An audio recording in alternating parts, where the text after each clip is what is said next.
বিভিন্ন অঙ্গ সংগঠন, ছাত্র দল, যুব দল, কৃষক দল, স্বেচ্ছাসেবক দল, দলের নেতৃবৃন্দ,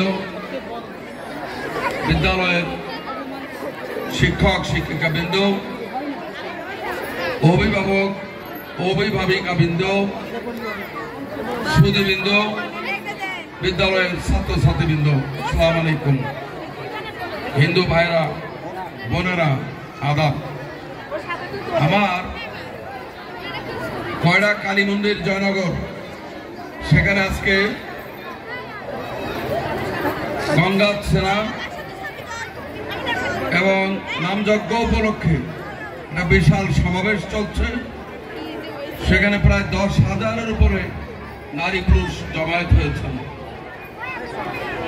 মন্দির কমিটির পক্ষ থেকে আমাদেরকে বিশেষভাবে অনুরোধ করা হয়েছে সেখানে তাদের এই অনুষ্ঠানে যোগ দেওয়ার জন্য, যার জন্য আমি আমার বক্তব্য সংক্ষিপ্ত করে নেতৃবৃন্দকে নিয়ে চলে যাব।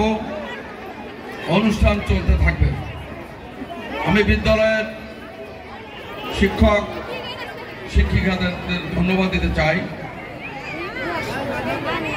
যে ডিসপ্লেটা করা হলো বিদ্যালয় নিয়ে, প্রত্যেকটা স্কুলে এই ধরনের বিদ্যালয়ের অ্যাক্টিভিটির সঙ্গে সম্পর্ক রেখে গান সিলেক্ট করতে হবে। অনেক জায়গায় আমি দেখেছি স্কুলের ছোট ছোট ছেলেমেয়েরা এমন সব অশালীন ভাষা, অশ্লীল কথাবার্তা দিয়ে গান পরিবেশন করে যেটার সঙ্গে বিদ্যালয়ের পরিবেশের সঙ্গে মানায় না। এখানে যেহেতু আপনারা একটা সুন্দর সিলেকশন করেছেন, এই জন্য আমি বিদ্যালয়ের শিক্ষক শিক্ষিকাকে সকলকে ধন্যবাদ জানাই। আমাদের দেশের শিক্ষা ব্যবস্থাকে ধ্বংস করে দেওয়া হয়েছিল, এখনো সেই খাদের ভিতরে আমরা পড়ে আছি। পড়ালেখায় কোনো কম্পিটিশন ছিল না, কোনো পড়ালেখা ছিল না। ইন্টেনশনালি প্রত্যেকটা টেক্সট বুকের ভিতর রাজনীতি ঢুকে দেওয়া হয়েছিল, প্রকৃত ইতিহাসকে বিকৃত করা হয়েছিল।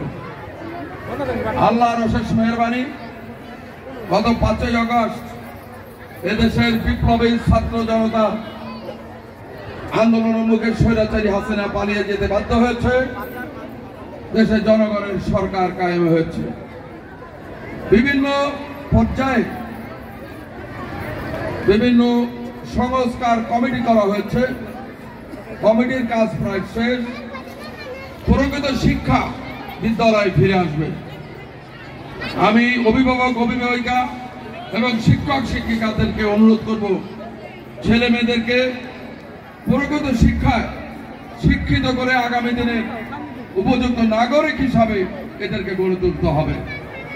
পরীক্ষা না দিয়েই পাস, পরীক্ষা হয়ে ফলে যে কোনো মতে লিখে দিয়ে আসলে জিপিএ 5, যে জিপিএ 5 পেয়েছে তার কাছে জিজ্ঞেস করেছে আমি বহু জায়গায়, জিপিএ 5 মানে কি বলতে পারে না।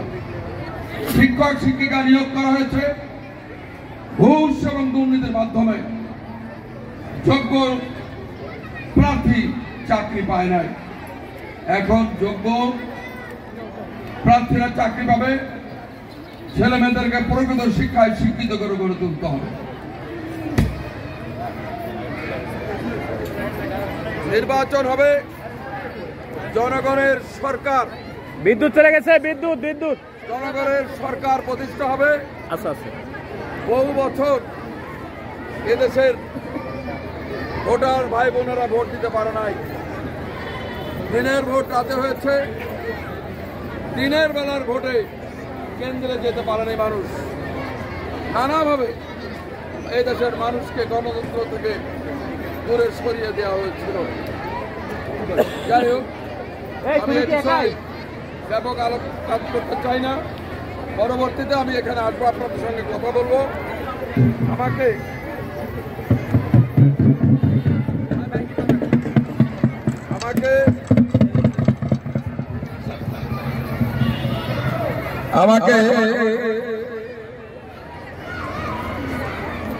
কিছু দাবি দেওয়ার সম্বন্ধে প্রত্যক্ষভাবে বলানো হলো আমার কানে এসেছে।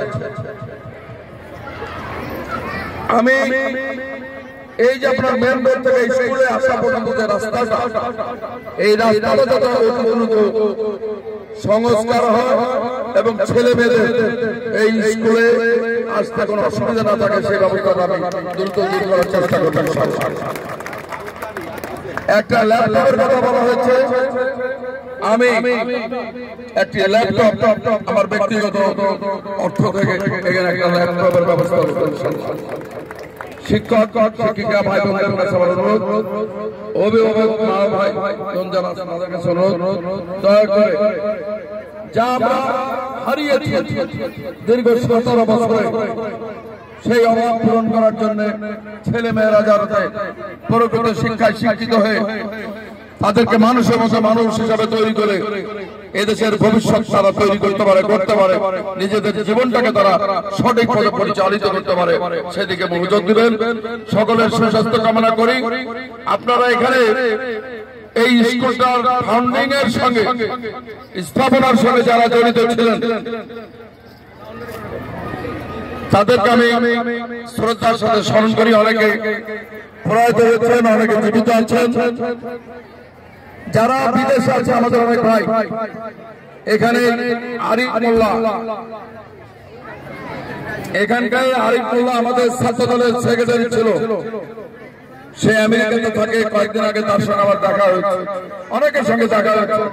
মধুখালী উপজেলার অনেক ভাই বোনেরা আমার বিদেশে আছে, তারা অক্লান্ত পরিশ্রম করছে, তারা রেমিটেন্স ইনকাম করছে, দেশের উন্নয়নের জন্য টাকা পাঠাচ্ছে। বিভিন্ন অনুষ্ঠান হবে, আপনারা দয়া করে সম্মানের সাথে তাদেরকে স্মরণ করবেন। আমি তাদেরকে বলেছি তাদের প্রচুর স্কোপ আছে, এখানে সহায়তা করা, এখানে সহায়তা হবে, তারা সহায়তা করবে, আমরা সহায়তা করব এবং সরকারি সহায়তা আসবে।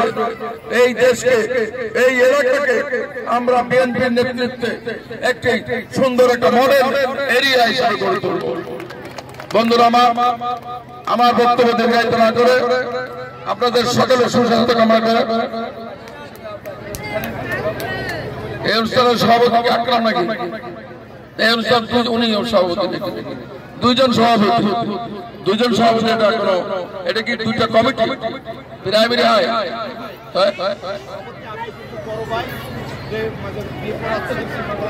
না, এরকম হয় না। বড় ভাইকে দিলে বড় ভাইকে দিতে হবে, ছোট ভাই থাকে ছোট ভাই। দুই অনুষ্ঠানের সভাপতি, দুই স্কুলে। আচ্ছা, যাই হোক, সবাই মিলে মিশে যেভাবে থাকেন না কেন, এটা আমি সিস্টেম নিয়ে কথা বলতে চাই না। এটা যেভাবে যা হয়েছে ভালো হয়েছে। সবাইকে ধন্যবাদ দিয়ে আপনাদের সকলের সুস্বাস্থ্য কামনা করে আমি আমার বক্তব্য শেষ করছি। আল্লাহ হাফেজ। বাংলাদেশ জিন্দাবাদ। সকলকে ধন্যবাদ।